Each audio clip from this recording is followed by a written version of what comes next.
Hello everyone. सो आज हम पढ़ने वाले हैं एरेज के बारे में कि एरे हमारे क्या होते हैं।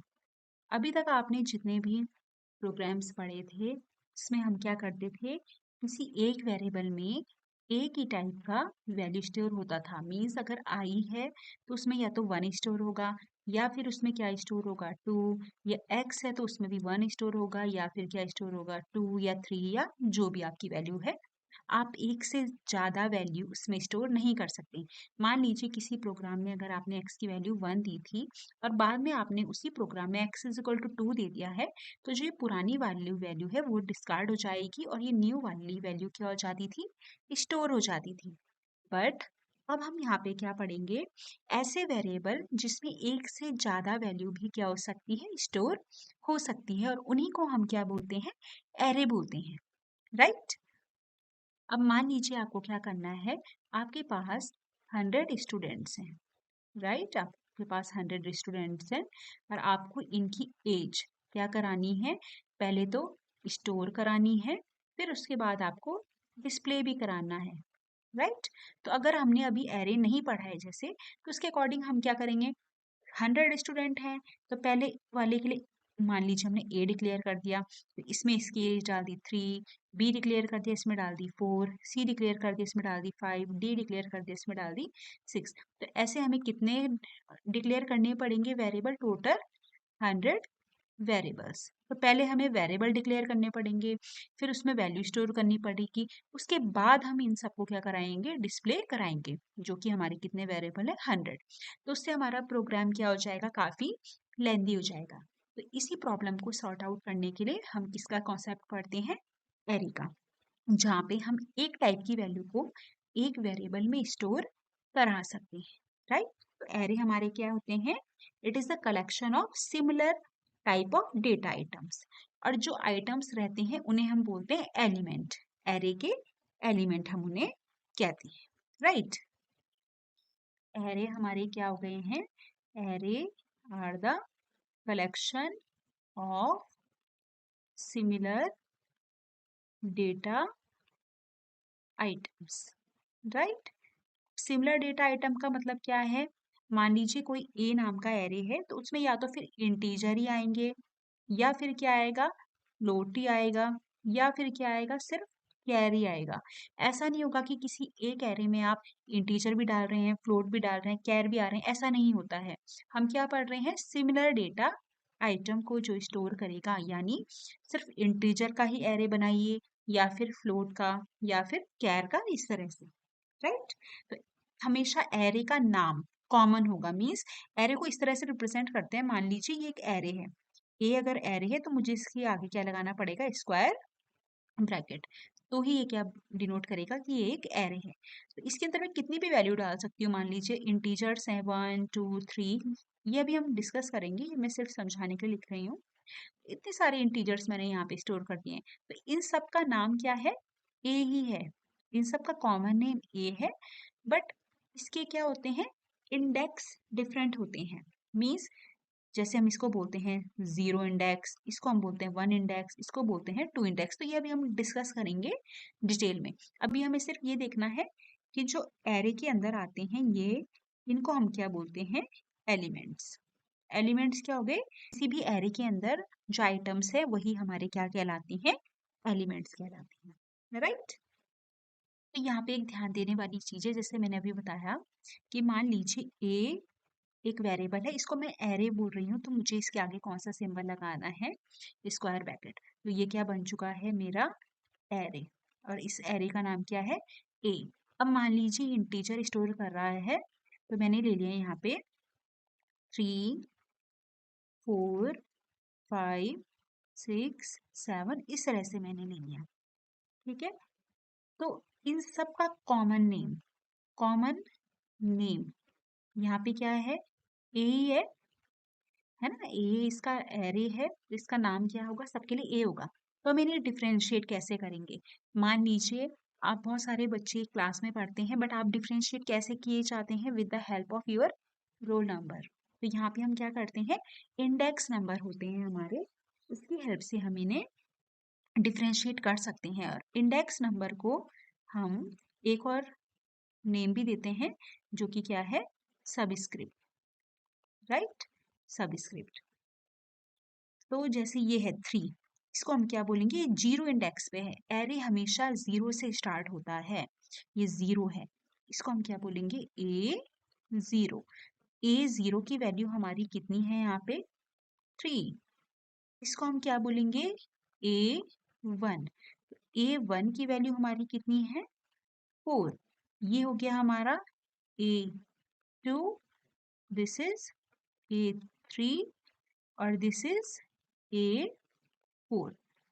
तो ये हमारा एरे कितना है, 0 से स्टार्ट हो रहा है, 4 तक जा रहा है, बट इसका साइज कितना है, 1 2 3 4 5, टोटल 5 आइटम्स है, तो इसका साइज कितना है हमारा, 5। तो अगर 5 है तो ये कहाँ तक जाएगा, 5 माइनस 1 तक जाएगा इंडेक्स, यानी 4। इस तरह से हमारा एरे वर्क करता है, राइट। एरे हमारे दो टाइप के होते हैं, एक होता है वन डायमेंशनल, राइट, और एक होता है आपका मल्टी डायमेंशनल, राइट। तो इसमें सबस्क्रिप्ट के हेल्प से हम डिफरेंशिएट करते हैं। मान लीजिए ये इस तरह से है, तो इसको हम बोलेंगे इसमें कितने सबस्क्रिप्ट है, ओनली वन सबस्क्रिप्ट। तो जिसमें वन सबस्क्रिप्ट होता है वो आपका वन डायमेंशनल एरे होता है, और जिसमें टू सबस्क्रिप्ट होते हैं उसको हम टू डायमेंशनल बोल सकते हैं, और अगर 3 होंगे तो उसको 3 डायमेंशनल बोल सकते हैं। तो ये नंबर ऑफ सबस्क्रिप्ट होंगे जो, इसके बेसिस पे आप डिफरेंशिएट करेंगे कि ये वन डायमेंशनल है या मल्टी डायमेंशनल है, राइट। इस तरह से ही हमने पढ़ना है। इसमें जनरली हम मैट्रिक्स वगैरह के बारे में पढ़ते हैं, मल्टी डायमेंशनल बारे में, ये हम बाद में डिस्कस करेंगे। अभी सिर्फ हमें किसके बारे में पढ़ना है, वन डायमेंशनल के बारे में।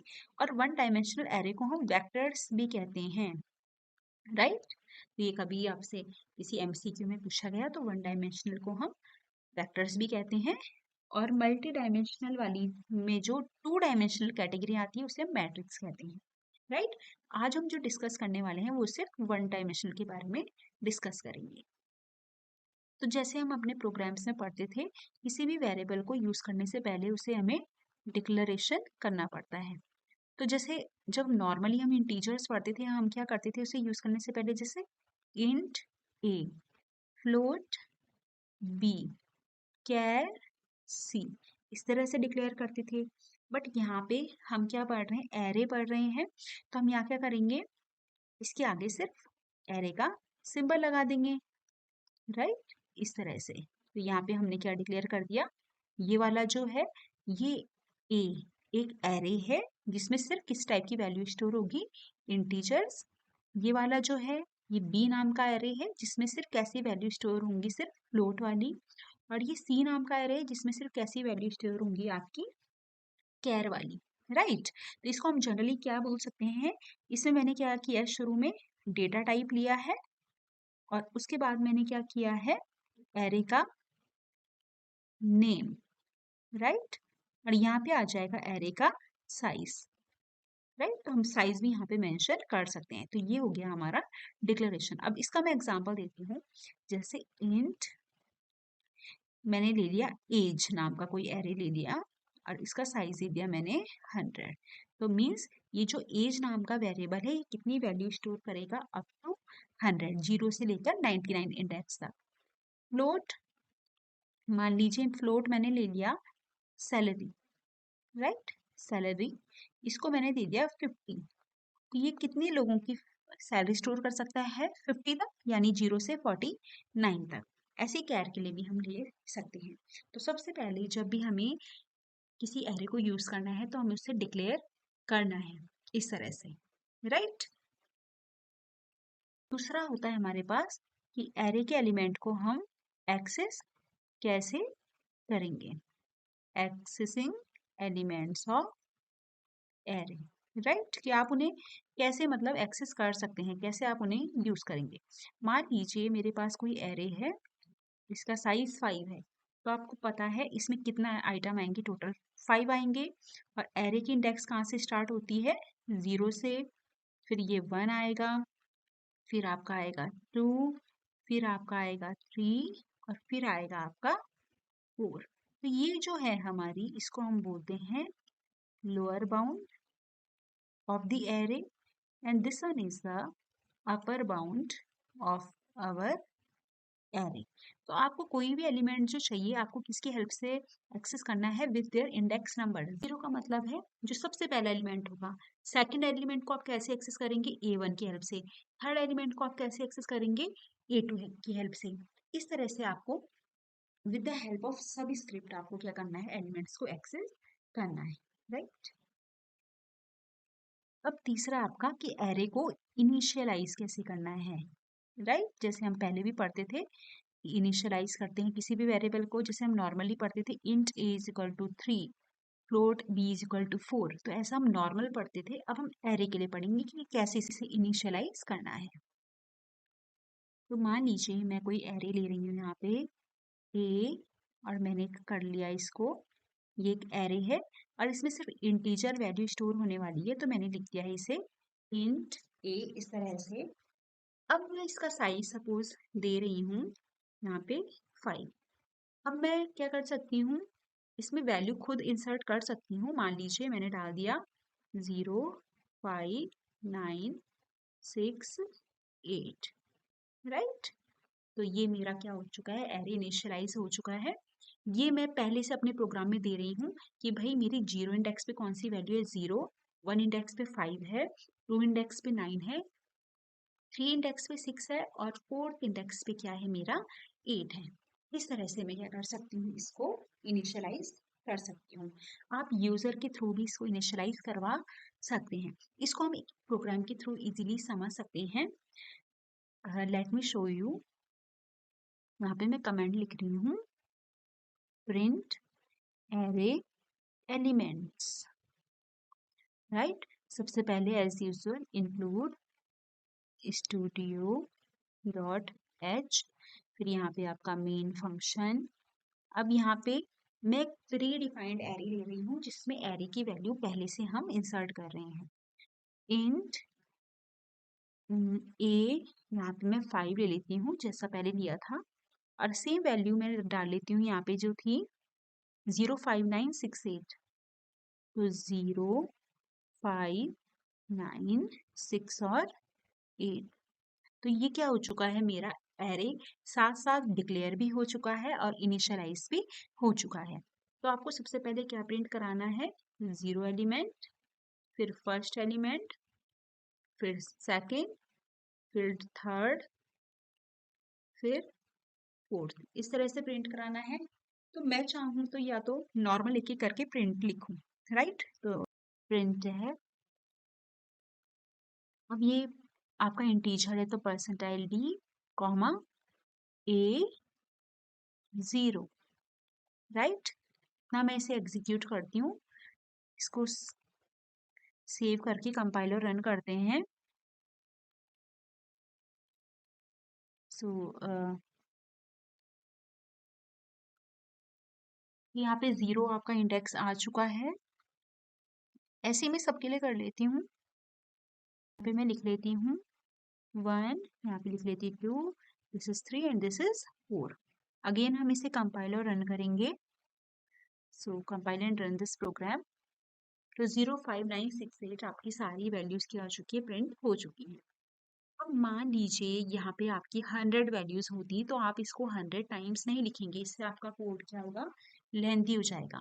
तो हमने पढ़ा था कि जब एक ही काम के लिए हमें बार बार कोई स्टेटमेंट लिखनी पड़ती है तो हम उसे लूप की हेल्प से कर सकते हैं। इन सब की जगह हम क्या कर देंगे? एक लूप का यूज करेंगे, ठीक है। सो हम क्या करेंगे? एक लूप यहाँ पे लगाएंगे और फॉर लूप का हम यहाँ पे यूज करेंगे। जनरली एरे के जितने भी प्रोग्राम होते हैं हम उसमें फॉर लूप का यूज करते हैं, राइट। फॉर, अब आई कहाँ से स्टार्ट होगा? राइट। तो आपकी इंडेक्सिंग का जो नंबर है, राइट, तो यहाँ पे हम इसे समझते हैं। आई कहाँ से स्टार्ट होगा? जो आपकी ये वैल्यू है 0, 1, 2, 3 और 4, ये डिनोट करेगा आई। और एरे का नाम क्या है? ए। तो ये ए आई एक जनरल नोटेशन दे दिया हमने इस एरे के लिए। आई की वैल्यू देखिए कहाँ से स्टार्ट हो रही है? Starting from 0 and ending eight 4। और ऐसा भी बोल सकते हैं कि लेस देन 5। तो यही कोड मैं यहाँ पे सेम लिखूंगी। तो आई की वैल्यू 0 से स्टार्ट हुई है और कहाँ तक गई है, लेस देन 5, और कितने का इंक्रीमेंट है, 0 इंडेक्स 1 इंडेक्स, तो 1 का इंक्रीमेंट हो रहा है। इस तरह से हम लूप को चला देंगे, राइट। और यहाँ पे हम प्रिंट करा देंगे printf परसेंटाइल डी। अब हम यहाँ पे क्या लिखेंगे, मैंने बताया था जनरल नोटेशन हमने क्या ले लिया है, ए आई, ये इस तरह से, राइट। अब इसको कंपाइलर रन करते हैं, 05968। आप इसको अलग लाइन में चाहते हैं तो यहाँ पे आप क्या कर सकते हैं, /n भी यूज कर सकते हैं, and then again we will compile and run this program 05968। तो बस इस तरह से हमें इसे एक्सेस करना है, राइट। तो ये है हमारा एरे का सिंपल सा प्रोग्राम। और इसके हम और भी प्रोग्राम देखेंगे जहाँ पे जो एरे के एलिमेंट होगा वो यूजर एंटर करेगा, बट आज एक बेसिक हमने पढ़ा है एरे के बारे में। तो आपको हमेशा इसे फॉर लूप की हेल्प से करना है। आप हमेशा क्या करेंगे, फॉर लूप लेंगे और जहाँ पे इंडेक्सिंग स्टार्ट होती है, तो एरे की इंडेक्सिंग जनरली 0 से स्टार्ट होती है, तो आप यहाँ पे हमेशा 0 रखेंगे। यहाँ पे आ जाएगा आपका एरे का साइज से 1 कम, राइट। तो आई लेस देन 5, क्योंकि वो 4 तक ही जाता है, मैंने बताया था। अगर 6 साइज है तो 5 तक जाएगा, 8 साइज है तो 7 तक जाएगा, इस तरह से। और यहाँ पे आप इसको प्रिंट करा देंगे। तो इसके हम और भी प्रोग्राम आगे जाके डिस्कस करेंगे। So hope you understand this concept. Thank you for watching this video. Do like, share and subscribe my channel.